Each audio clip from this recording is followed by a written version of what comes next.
20 का 1 से 5 ऐसे लिखा है, तब परमेश्वर ने ये सब वचन कहे, मैं तेरा परमेश्वर यहोवा हूँ जो तुझे दासत्व के घर अर्थात मिस्र देश से निकाल लाया। Hallelujah, hallelujah. प्रभु क्या कहते हैं?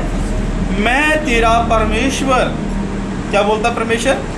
मैं तेरा परमेश्वर यहोवा हूँ जो तुझे दासत्व अर्थात मिस्र देश से निकाल लेके आया। प्रभु कहता है कि मैं तेरा परमेश्वर यहोवा हूँ जो तुझे मिस्र की गुलामी से, मिस्र क्या चीज़ दर्शाता है? प्रभु मिस्र शराब, मिस्र बीमारियों को दर्शाता है। तो प्रभु को वचन कहता है जो इजरायली थे मिस्र में बहुत ही ज़्यादा दुखी और परेशान थे। अब प्रभु क्या कहता है? मैं तेरा परमेश्वर यहोवा तुझे दासत्व से घर के से अर्थात लिखा है मिस्र से मैं तुझे छुड़ा के ले आया। और आगे पढ़ें। तू मुझे छोड़ दूसरों को ईश्वर करके ना मानना। क्या कहता है? कहता है अब मैंने तुझे छुड़ा लिया है, अब तू क्या करना? तुम मुझे छोड़ दूसरों को ईश्वर करके ना मानना। अब प्रभु आज्ञा दे रहा इजरायलियों को, और मिस्र में से जिनको छुड़ाया परमेश्वर उनको आज्ञा देता है तुम मुझे छोड़ दूसरों को ईश्वर करके ना मानना। ये आज्ञा है हमारे लिए। यदि हम ऐसा करते हैं तो प्रभु का वचन कहता है प्रभु हमें आशीष करते हैं। इस वचन से हमें यही पता, तुम मुझे छोड़ दूसरों को ईश्वर करके ना मानना। आगे, तू अपने लिए कोई मूर्ति खोद कर ना बनाना, ना किसी की प्रतिमा बनाना जो आकाश में या पृथ्वी पर या पृथ्वी के जल में है। आप क्या कहता परमेश्वर? अब देख मैं तुझे मिस्र से ले आया हूँ, अब तू क्या, तू अपने लिए कोई मूर्ति खोद कर ना बनाना, ना किसी की फोटो और आकाश में हो या पृथ्वी में हो या जल के अंदर हो। समझ बात को? किसी की भी फोटो तू ना बनाना। यहाँ लिखा मूर्ति खोद कर ना बनाना, किसी की प्रतिमा, प्रतिमा फोटो, ठीक है, ना बनाना जो आकाश में या पृथ्वी पर या पृथ्वी के जल में हो। तू उनका दंडवत ना करना, ना उनकी उपवास ना करना, क्योंकि मैं तेरा परमेश्वर यहोवा जलन रखने वाला परमेश्वर हूँ। कौन परमेश्वर? वो जलन रखने वाला। इसलिए वो कहता है किसी के आगे सर को नहीं झुकाना है। प्रभु ने हमें चुन लिया है मिस्र की गुलामी में से, और परमेश्वर ने संसार से आपको परमेश्वर अलग किया है। इसलिए परमेश्वर कहता है मैं ही परमेश्वर हूँ, मुझे छोड़ दूसरों को ईश्वर करके ना मानना। आगे, और जो मुझे से वैर रखते हैं उनके बेटों, पोतों और परपोतों को भी पितरों का दंड दिया करता हूँ। जो परमेश्वर से वैर करते हैं, परमेश्वर का वचन कहता है उनकी 4 पीढ़ियों के ऊपर दंड आ जाता है। इसलिए इस वचन के द्वारा हमें एक बात पता लगती है कि परमेश्वर कहता है कि तुम मुझे पवित्र जानो और मेरे पीछे चलो और मुझे को ही अपनी दंडवत करना है, तो मैं तुम्हें आशीष करूंगा, मैं तुझे बरकत करूंगा। ये प्रभु का हुक्म है। ये क्या है? प्रभु का आज्ञा है। ये मेरी तरफ से नहीं है, ये प्रभु की ओर से है कि हम सिर्फ परमेश्वर को ही माने, हम यीशु मसीह की ही उपासना करें। हालेलुया। प्रभु को वचन कहता है परमेश्वर ने इब्राहिम, मूसा, यशाया और दाऊद को चुना अपनी महिमा के लिए, अपनी आराधना के लिए। परमेश्वर चुना इन लोगों को ताकि वो परमेश्वर की वर्शिप कर सके, परमेश्वर की आराधना कर सके। अब प्रभु का वचन कहता उन्होंने आराधना की। हालेलुया। अब्राहम भी एक अन्यजाति था, मूसा भी एक अन्यजाति में फंसा हुआ व्यक्ति था, पर परमेश्वर ने उसको, उन लोगों को चुना और वो परमेश्वर के पास आए, उन्होंने सच्ची आराधना की। हालेलुया। उन्होंने कपट रखकर या कुछ ऐसी बातें रखकर परमेश्वर के पीछे ना चले। प्रभु को वचन कहता वो ईमानदारी से परमेश्वर के पीछे चले, वो आशीषित हुए। और प्रकाशित वाक्य 4:5 में हम एक आयत को पढ़ेंगे। प्रकाशित वाक्य 4:5 लास्ट किताब है।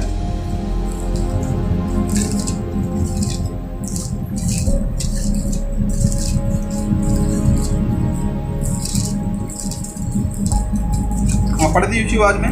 उस सिंहासन में से बिजलियां और गर्जन निकलते हैं और सिंहासन के सामने आग के साथ दीपक जल रहे हैं। वे परमेश्वर के साथ आत्माएं हैं। हालेलुया। हालेलुया। यहाँ पे लिखा उस सिंहासन में से बिजलियां और गर्जन निकलते हैं और सिंहासन के सामने आग के साथ दीपक हैं जो जलते रहते हैं। क्या लिखा है? दीपक। दीपक का मतलब है, प्रभु का वचन कहता है, वो प्रार्थनाएं हैं। हालेलुया। प्रभु क्या कहते हैं? परमेश्वर ने दृष्टांत दिया 10 कुंवारियों की कि तुम्हारा तेल खत्म ना हो, तुम्हारी मिसालें बुझी ना हो। दीपक का मतलब है हमारी प्रार्थनाएं। हालेलुया। आपकी आराधना, आपकी प्रार्थना आपके जीवन से समाप्त नहीं होनी चाहिए। आप प्रार्थना में बढ़ना है, आपने वर्शिप में बढ़ना है आगे। घर पे भी वर्शिप करें, चर्च में वर्शिप करें, आत्मा सच्चाई से। और प्रभु का वचन कहता है ये सिंहासन के सामने आग के साथ दीपक जल रहे हैं, वे परमेश्वर के साथ आत्माएं हैं। हालेलुया। परमेश्वर की कलीसिया जो प्रार्थना करती है परमेश्वर के सिंहासन के पास, परमेश्वर की जो प्रार्थना वो सुगंध परमेश्वर के पास पहुंच जाती है। हालेलुया। इसलिए प्रभु कहता है कि हमें आराधना करनी है। और किसकी करनी? हम सीख चुके हैं कि परमेश्वर की ही आराधना करनी है, यीशु मसीह की आराधना करनी, यीशु मसीह छोड़ और किसी की आगे सजदा नहीं करना।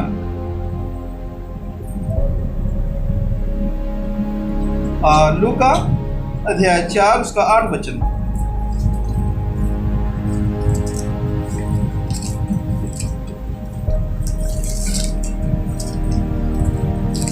यीशु ने उसे उत्तर दिया, लिखा है, तू प्रभु अपने परमेश्वर को प्रणाम कर और केवल उसी की उपासना कर। हालेलुया। प्रभु क्या कहते हैं उस दुष्ट को?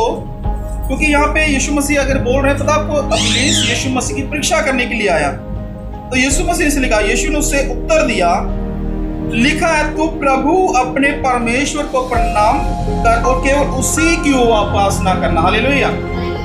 किसके ना? उसी की उपासना। बड़े ध्यान सुनिए क्या भी लिखा है, फिर पढ़ दे एक बार। यीशु ने उसे उत्तर दिया, लिखा है, तू प्रभु अपने परमेश्वर को प्रणाम कर और केवल उसी की उपासना कर। हाँ, सिर्फ किसकी उपासना कर? परमेश्वर की। प्रभु से बढ़कर कोई ना हो आपके आगे। पहले प्रभु, उसके बाद आपका परिवार, उसके बाद बाकी जन। फर्स्ट, पहला स्थान प्रभु को। हालेलुया। जब आप पहला स्थान प्रभु को नहीं देते उसमें गड़बड़ी हो जाती है। यीशु मसीह ने कहा शैतान को, लिखा है, तू अपने परमेश्वर को ही दंडवत कर। और भजन संहिता 45 की 11 पढ़ लें।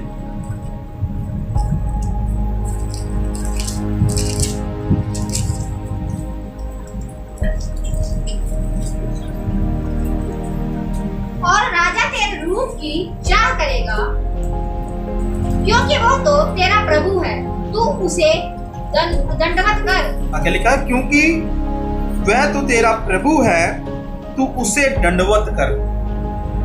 हुक्म है किसको दंडवत कर? प्रभु को ही दंडवत कर। इसलिए आप प्रभु की महिमा किसी और को ना दें। प्रभु ने आपको आशीष किया, प्रभु ने आपको बरकत दिया है, तो प्रभु की ही महिमा करें। कई बार हम जाने अनजाने में प्रभु को महिमा नहीं देते हैं, तो वहां पे हमारे जीवन में गलतियां होती हैं। हमें प्रभु को महिमा देना है, हमें प्रभु को ही आदर करना है। यदि आप ऐसा करते हैं तो परमेश्वर आपको आशीष करेंगे। समझ रहे बात को? यीशु मसीह की ही उपासना करनी है। अब दूसरा पॉइंट हम देखते हैं, प्रेरितों का काम अध्याय 10 उसका 25 और 26 वचन।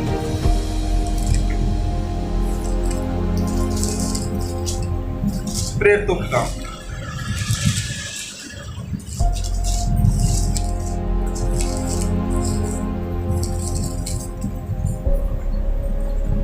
जब पतरस भीतर आ रहा था तो कुरनेलियुस ने उससे भेंट की और उसके पांवों पर गिरकर उसे प्रणाम किया, परंतु पतरस ने उसे उठाकर कहा, खड़ा हो, मैं भी तो मनुष्य हूँ। हालेलुया। हालेलुया। यहाँ पे हम एक बात देखते हैं, जब पतरस भीतर आ रहा था तो कुरनेलियुस ने उसे भेंट की, उसके पांव पे गिरकर उसे प्रणाम किया। ये कुरनेलियुस वही व्यक्ति है जिसके विषय में परमेश्वर गवाही देते कि देख तेरी प्रार्थना और तेरी उपासना और तेरे दान स्वर्ग में पहुंच गए। अब यहाँ पे एक बात मेरा ध्यान दीजिए, प्रभु का दास पतरस जब उसको मिलने आया वो कुरनेलियुस क्या करता, उसके पैर को छूता, मतलब उसके पैरों पे आगे गिर गया। और पर पतरस क्या बोलता है 26, परंतु पतरस ने उसे उठाकर कहा, खड़ा हो, मैं भी तो मनुष्य हूँ। क्या कह रहा है पतरस, मैं क्या हूँ? आपको मैं बताना चाहता हूँ ये पतरस कौन है। आपको पता है पतरस कौन है? ये पतरस वही है जो मछलियां पकड़ने वाला था, पर जब यीशु मसीह की दया हुई इसके ऊपर, ये वही पतरस बन गया जिसकी परछाई से मुर्दे जिंदा होने लगे। क्या होने जिंदा लगे? मुर्दे, बीमार ठीक होने लगे पतरस के परछाई के द्वारा। पर जब पतरस के आगे जब इसने दंडवत किया, झुककर पैर छुआ, तो पतरस ने साफ मना कर दिया, ऐसा ना करो।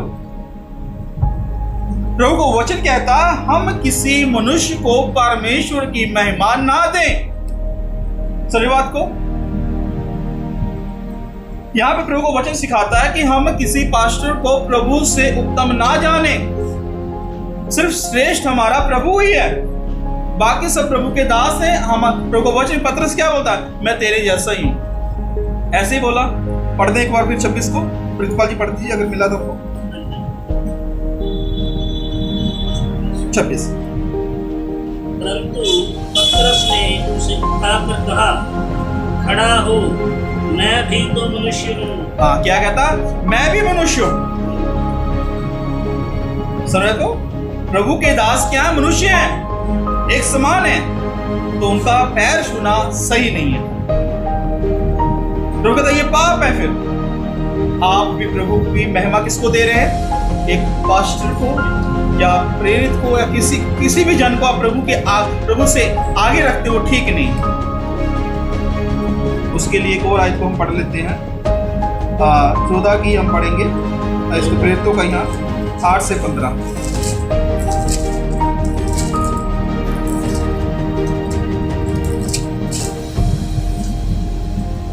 लुस्त्रा में मनुष्य बैठा था जो पाँव का निर्बल था। क्या लुस्त्रा में एक मनुष्य बैठा था जो पाँव का निर्बल था। क्या था वो? पाँव का कमजोर था।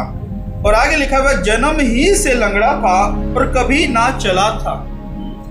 उसके बारे में बता रहे वो कैसा व्यक्ति, वो लंगड़ा था, वो कभी नहीं चला था क्योंकि उसके पैर में कमजोरी थी। आगे मैं पौलुस को बातें करते सुन रहा था। पौलुस ने उसकी ओर टकटकी लगाकर देखा कि उसे चंगा हो जाने का विश्वास है। बोले हालेलुया। उस लंगड़े व्यक्ति को मनुष्य जो बैठा था उसको एक विश्वास है, और उसका कहता वो विश्वास से देख रहा था। इसका मतलब उसको पता था कि मैं इनसे कुछ प्राप्त कर सकता हूँ। आगे और ऊंचे शब्द से कहा, अपने पांव के बल सीधा खड़ा हो। तब वह उठकर चलने फिरने लगा। लोगों ने पौलुस का यह काम देखकर लुकानिया की भाषा में ऊंचे शब्द से कहा, देवता मनुष्यों के रूप में होकर हमारे पास उतर आया है। उन्होंने बरनबास को जेयूस और पौलुस को हिरमेस कहा, क्योंकि वह बातें करने में मुक्त था। हाँ, देखिए जब मिरेकल हुआ, वो लंगड़ा चलने लगा, उछल कर कूदने लगा, वहां के लोग तो क्या कहते हैं, देवता हमारे बीच में आ गए मनुष्य के रूप में। क्या बोला वहां के लोगों ने? देवता हमारे बीच में आ गए हैं मनुष्य के रूप में। हाँ, आगे पढ़िए। ज्यूस के उस मंदिर का पुजारी जो उनके नगर के सामने था। बैल और फूलों के हार फाटकों पर लाकर लोगों के साथ बलिदान करना चाहता था। परंतु बरनबास और पौलुस प्रेरितों ने जब ये सुना तो अपने कपड़े फाड़े और भीड़ में लपके और पुकार कर कहने लगे, हे लोगों, तुम क्या करते हो? हम भी तो तुम्हारे समान दुख सुख भोगी मनुष्य हैं और तुम्हें सुसमाचार सुनाते हैं कि तुम इन व्यर्थ वस्तुओं से अलग होकर जीवते परमेश्वर की ओर फिरो, जिसने स्वर्ग और पृथ्वी और समुद्र और जो कुछ उनमें है बनाया। हालेलुया। वहाँ का जो पुजारी था मंदिर का, उसने हार लिए और बैल लिए और लिखा बलिदान करना चाहता था। समझ बात को? पौलुस और बरनबास को और देवता के समान उनको पूजना चाहता था। वो हिल गए वहां के लोग, ये इतना बड़ा मिरेकल हो गया, ये कैसे व्यक्ति ठीक हो गया? वो देवता के समान उनके आगे बलिदान करना चाहते थे। पर पौलुस ने क्या किया? यहाँ पे लिखा है, वो कहता है, हे लोगों, तुम क्या करते हो? हम भी तो तुम्हारे समान दुख सुख भोगी मनुष्य हैं। हम तेरे समान है। और अपने कपड़े फाड़ दिए पौलुस ने। प्रभु के दासों ने क्या किए? यहाँ पे लिखा, बरनबास और पौलुस प्रेरित ने जब ये सुना तो अपने कपड़े फाड़े और भीड़ पर लपके और पुकार कर कहने लगे। यहाँ पे एक बात सीखिए, बरनबास और पौलुस ने 13 पत्रियां बाइबल में लिखी। पौलुस के द्वारा बड़े बड़े मिरेकल हुए, बरनबास के द्वारा प्रभु ने अद्भुत कार्य किए। पर जब उनकी महिमा की बात आई, लोगों ने जब की, उन्होंने अपने कपड़े फाड़ दिए। इसका मतलब है कि हम किसी भी दास को प्रभु की महिमा नहीं देनी है। ये रॉन्ग है बाइबल के अनुसार। यदि किसी पास्टर को या किसी और जन को आप यीशु मसीह से उत्तम समझते हैं, वो ठीक नहीं आपके लिए। समझ रहे? ये हार उनके गले में डालना चाहते थे, फूल डालना चाहते थे। पौलुस और बरनबास से इनकार किया, नहीं नहीं नहीं, हम आपके समान हैं, आप हमें ऐसा ना करो। वो आदर नहीं चाह रहे। जब पीछे मैं अभी जब इस तरह की मीटिंग के लिए गया तो मैंने पूछा पाशी जी से फोन पे, मैं कहा पाशी वेलकम कैसे करेंगे आप मेरा? तो कहे पाशी हार वगैरह तैयार है, ऐसा हम करेंगे, फूल वगैरह रखा है। मैं कहा नहीं। मैं कहा पाशी ये काम ना करो, ये काम नहीं करना। बाइबल से क्या कहती है? मना करती है। गले में हार डालना ये ठीक नहीं है, ये काम नहीं करना। तो प्रभु का शुक्र है, और प्रभु के दास ने मेरी बात मानी और मैं गया। उन्होंने सिंपल तरीके से प्रार्थना करके मुझे रिसीव किया और प्रभु के वहां पे अद्भुत काम हुए। तो कहने का मतलब, हम सिर्फ प्रभु के नाम को ही महिमा दें। अब प्रितपाल भाई हैं, ये काम करते, मैं एक पास्टर हूं, तो इस हम में और इनमें कोई फर्क नहीं है। मैं सेवक हूं, आप एक विश्वासी हैं, फर्क कुछ नहीं है। बस ये है कि परमेश्वर में ठहराया, मैं आपको वचन सिखाऊं, इससे बढ़कर कुछ नहीं प्रभु का वचन कहता। समझे बात को? इसलिए आप मेरा आदर कर सकते हैं। आप मेरा क्या कर सकते हैं? आदर कर सकते हैं। जब मैं गया और मीटिंग में लोग पैर छूने लगे पीछे पीछे, क्योंकि मिरेकल हो रहे, लोग बड़े हैरान परेशान और पीछे पीछे पीछे पीछे। तो उनको बताया, मैं कहा ऐसा ना करिए, ठीक नहीं। आप आदर कर सकते हैं प्रभु के दास का, जितना उसके आदर करें, पर जो महिमा है वो प्रभु के ही नाम को दें। जब आप एक पास्टर को महिमा देते हैं, वहां पे प्रभु की जो अनुग्रह है, यीशु मसीह का अनुग्रह, वो आपके ऊपर से हट जाता है। फिर वही दुष्ट आत्मा, वही परेशानी फिर आपके जीवन में सोचते हैं क्या हो गया मेरे जीवन में, क्या हो गया। असल में प्रभु का वचन क्या कहता? हमने इंसानों को महिमा दे दी, मनुष्य को महिमा नहीं देनी परमेश्वर की। आप आदर करें, प्रभु का वचन कहता है। संत पौलुस ने अपने जीवन सिखाया कि आप हमारा आदर ना करें, सिर्फ आदर करना है तो अगर महिमा देनी है तो परमेश्वर की करें, जिसने आकाश और पृथ्वी को बनाया है। हालेलुया। क्या समझ रहे मेरी बात को? समझ रहे? प्रभु को महिमा दें, मनुष्य को महिमा ना दें। स्वर्ग में आप और मैं एक लाइन में ही खड़े होंगे आराधना के लिए, मैं भी आपके साथ ही बैठा हूंगा। जो स्वर्ग में हमारा कोई स्पेशल जगह नहीं, हम एक साथ आराधना करेंगे तो धरती पे भी हम एक समान हैं। हालेलुया। इसलिए प्रभु का वचन कहता मनुष्यों की आराधना तुम ना करो। यदि हम मनुष्यों की आराधना करेंगे वो ठीक नहीं हमारे लिए। और प्रकाशित वाक्य 19:10,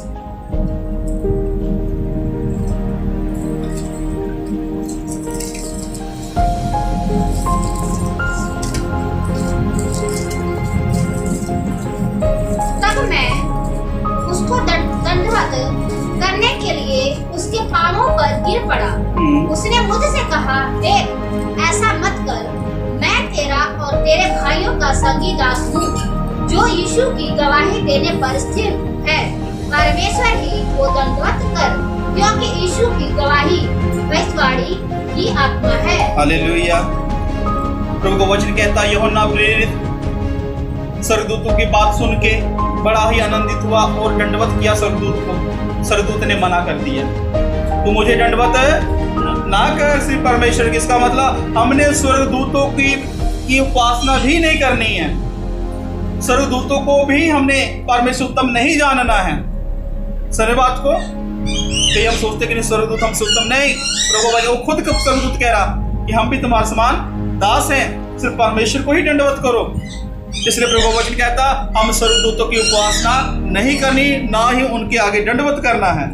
और 22 का 8 और 9 से में ही वचन है, एक बार पढ़ दे प्रकाशित वाक्य। लिखा, मैं वही यूहन्ना जो ये बातें सुनता और देखता था।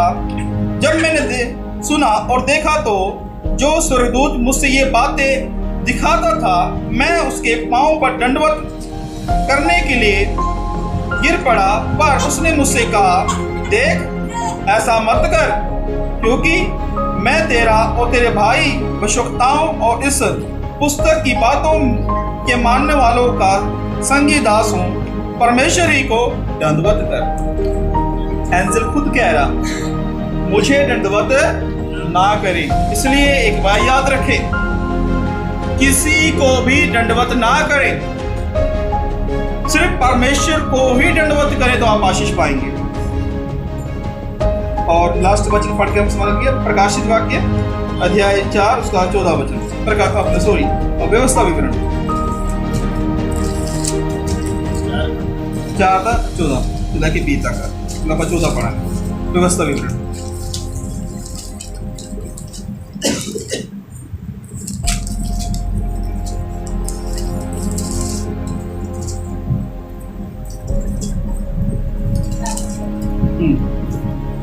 और मुझको यहोवा ने उसी समय तुम्हें विधि और नियम सिखाने की आज्ञा दी, इसलिए कि जिस देश के अधिकारी होने को तुम पार जाने पर हो, उसमें तुम उनको माना करो। आगे इसलिए तुम अपने विषय में बहुत सावधान रहना। हाँ, प्रभु क्या कहता है, अपने विषय में क्या रहो, बहुत ज्यादा ही सावधान रहो। आगे, क्योंकि जब यहोवा ने तुमसे होरेब पर्वत पर आग के बीच में से बातें की, तब तुमको कोई रूप ना दिखाई पड़ा। हाँ, देखो होरेब पर्वत पर जब परमेश्वर ने बात की, उनको कोई चेहरा नजर नहीं आया। अब चेहरा नहीं नजर आया, इसलिए वो इजराइल थोड़ा परेशान थे। इसलिए परमेश्वर कहता तुम्हें चेहरा कोई नजर नहीं आया, ऐसा ना हो कि तुम आगे पढ़े, कहीं ऐसा ना हो कि तुम बिगड़ कर चाहे पुरुष चाहे स्त्री के, चाहे पृथ्वी पर चलने वाले किसी पशु, चाहे आकाश में उड़ने वाले किसी पक्षी के, चाहे भूमि पर रहने वाले किसी जंतु, चाहे पृथ्वी के जल में रहने वाली किसी मछली के रूप की कोई मूर्ति खोदकर बना लो। या जब तुम आकाश की ओर आंखें उठाकर सूर्य, चंद्रमा और तारों को अर्थात आकाश का सारा तारागण देखो, तब बहक कर उन्हें दंडवत करके उनकी सेवा करने लगो, जिनको तुम्हारे परमेश्वर यहोवा ने धरती पर के सब देश वालों के लिए रखा है। और तुमको यहोवा लोहे के भट्ठे सरीखे मिस्र के से निकाल ले आया, इसलिए कि तुम उसका प्रजा रूपी निज भाग ठहरो, जैसा आज प्रकट है। यहाँ पे प्रभु इस्राएलियों की एक बात सिखाता है। कहता तुम जब मिस्र की गुलामी से आ गए हो, और प्रभु कहता कि मैंने तुम्हें हेरो पर्वत पर जब मैंने बात की तुम्हें कोई रूप नजर नहीं आया। कहीं ऐसा ना हो कि तुम बिगड़ कर चाहे पुरुष चाहे स्त्री के, क्या लिखा, चाहे पुरुष चाहे स्त्री के, चाहे आकाश में उड़ने वाले पक्षी हो, चाहे रेंगने वाला कोई जंतु हो, चाहे मछली हो, या आकाश के आगे अगर आकाश के ऊपर आप देखो सूर्य चंद्रमा तारा और अलग अलग चीजें यदि तुम्हें नजर आए तुम उसकी उपासना ना करना। तीसरा जो पॉइंट हमारा प्रभु का वचन कहता कि हम प्रकृति की उपासना ना करेंगे, नेचर की आराधना ना करें, प्रभु का वचन कहता है। यदि हम करते हैं ये प्रभु की नजरों में पाप है। Hallelujah, hallelujah. इसलिए परमेश्वर ने इस्राएलियों को समझाया, मैंने तुम्हें निकाला है, तुम किसी मनुष्य की आराधना ना करना, ना किसी स्वर्गदूत की आराधना करना, और ना ही सृष्टि की आराधना। सृष्टि में सभी आ गए, ठीक है, सृष्टि में सभी आ गए, सूर्य चंद्रमा गाय बैल कुत्ता बिल्ली सब आ गए। किसी की आराधना नहीं करना, सिर्फ किसकी आराधना करना है? सिर्फ प्रभु यीशु मसीह की ही आराधना करना है आपने। आप आशीष पाएंगे, आप बरकत पाएंगे, फिर दुष्ट आत्माएं बीमारियां आपके जीवन से अपने आप जाएंगी, क्योंकि आपने सर्वशक्तिमान यीशु मसीह को जान लिया है और पहचान लिया है। इसलिए वो अपने नाम के निमित्त आपको ब्लेस करेगा, आपको आशीषित करेगा। इसलिए आज से यदि आपने वचन को सीख लिया है तो बड़ा गौर करना इन वचनों के ऊपर और लागू कर लेना कि प्रभु आज से सिर्फ मैंने आपके नाम को ही महिमा देनी है। यदि बीते दिनों में आपके किसी को महिमा दे दी, क्षमा, प्रभु से क्षमा मांग लें, माफी मांग ले प्रभु से, पर आज एक निर्णय ले ले, प्रभु आज से हम आपके पीछे चलेंगे, हमने आपके कलाम को सुन लिया, हम सिर्फ आपका आदर करेंगे। प्रभु आपको आशीष करेगा। आप अपनी जगह पे खड़े हो।